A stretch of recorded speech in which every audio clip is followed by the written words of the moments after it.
Has this ever happened to you? You're just trying to enjoy a cat video, and then this shows up. Coffee punch card? Hard drive? Tape measure? Where's my notebook? This insanity ends today. We're going to build a desk organizer. So without further ado, let's get started. So we start with everyone's favorite part, a little edge banding. This is going to be the base of the desk organizer. Measures about 17 by 15 inches, and I'm using some scraps of pre-finished maple plywood. I had a bunch left over from a cabinet project, and doing simple one-day builds like this is a great way to work through extra scraps. Now, what I always try to do with edge banding is give it a good sand. I find this just helps to make things more durable, which is one of the common complaints with edge banding. Now I'm laying out the angle, which is one of the design features that I like about this desk organizer. I'm going to use the Craig AccuCut system to cut out that 45-degree angle off the front of the base. Now it's really good to start with the base here because this will be the foundation that determines the length and placement of the vertical dividers of this design. The rest of the dividers are going to be made out of half-inch pre-finished maple plywood. Now, rather than starting to cut the individual pieces, which can be super tedious with the track saw, what I'm doing now is doing the large cross cuts so that I can take it to the table saw to do the rip cuts of the smaller pieces. Sorry if that's confusing. Talking about woodworking is like singing about cooking, but hopefully it will make more sense in a second. And here I'm starting to rip the sides of the box divider on the table saw. This is really the best way to do it because it ensures each cut is completely the same, which when you're building a box, as we all know, is game one. So now I'm using the front and back to measure the spacing of the sides, which are going to fit in between that front and back piece. And this will tell me the exact length I need to cut my side pieces. So then I go back to the AccuCut and cross-cut that piece, and then rip that on the table saw to its final size.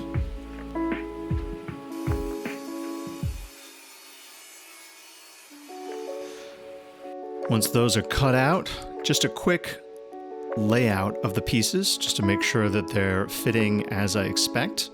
And it's starting to come together now. I'm going to use the T-square to establish the placement of these vertical pieces on the left side of the divider. This is a little finicky because I want them to be evenly spaced, and each one has to have a 45-degree cut on its face. So the layout is kind of complicated. And as I was cutting the vertical dividers, I made a mistake, which I didn't catch. I actually cut one of them a little short. This will come back to haunt me later in the video. Stay tuned for that drama. After cutting them to size with the track saw, I took them to the table saw to create that 45-degree cut. Now, the first time I tried this, I didn't use the miter gauge.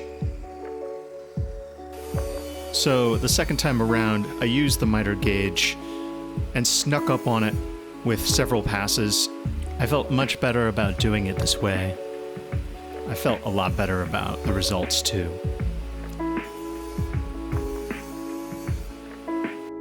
Okay, halfway point here, people.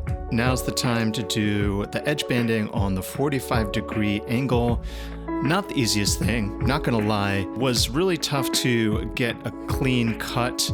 Could not use my double edge trimmer, so I had to get creative.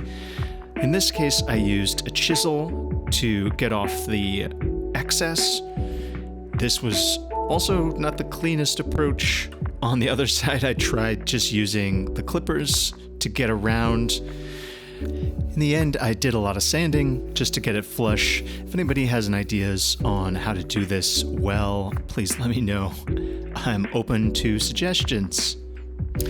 Now I'm going to start working on the box assembly for the top. Here I'm starting with one side. I'm gonna do butt joints with screws straight into the front and back to attach the sides. And I ended up with this look, which I didn't love, and I think I will revisit this later on in the build. But for now, just gonna keep moving, see if I can get the rest of the box attached so I can work on the dividers on the other side of the organizer. No wood glue here, just screwing straight from the base into the box. I could have gotten fancy with maybe using dados or some kind of other joinery, but this felt like it's totally fine for a desk organizer, and it's fast, which I like. All right, now it's starting to come together. We're over the hump. It's time to work on those vertical dividers on the sides. And I'm going to use some clamps to hold this first partition upright so I can drive some screws through the base, trying to not overdrive the screws to avoid any split panels. All right, now time to work on the remaining two vertical dividers. I want to make sure the front 45-degree angle is nice and flush. So I'm driving a screw in there first, and then I can use that as like a pivot point to make sure that the back is perfectly at 90 degrees. And if there's a little bit of a gap in the back of the organizer, that's totally fine. You would never see it there anyway. And working on this final divider, this is where I got into trouble earlier. It's too short. So when I turn it upside down, it's not gonna rest firmly against the tabletop. So my workaround here is to pre-drill the hole, then drive the screw so that it just touches the divider, and that lets me know where I need to manually pre-drill the hole. And then I just use my hand, hope for the best, and hold the divider there while I drive the screw. I got away with it, but there remains the issue of yield screw face here.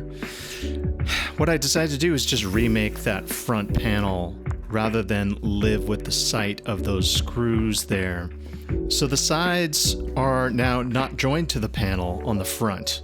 It's just screws going through the base, which I think is actually totally fine for this. It's just a desk organizer, it's not structural, and it just looks prettier. What I like about this design is it's totally customized to the things that I interact with every time I sit down.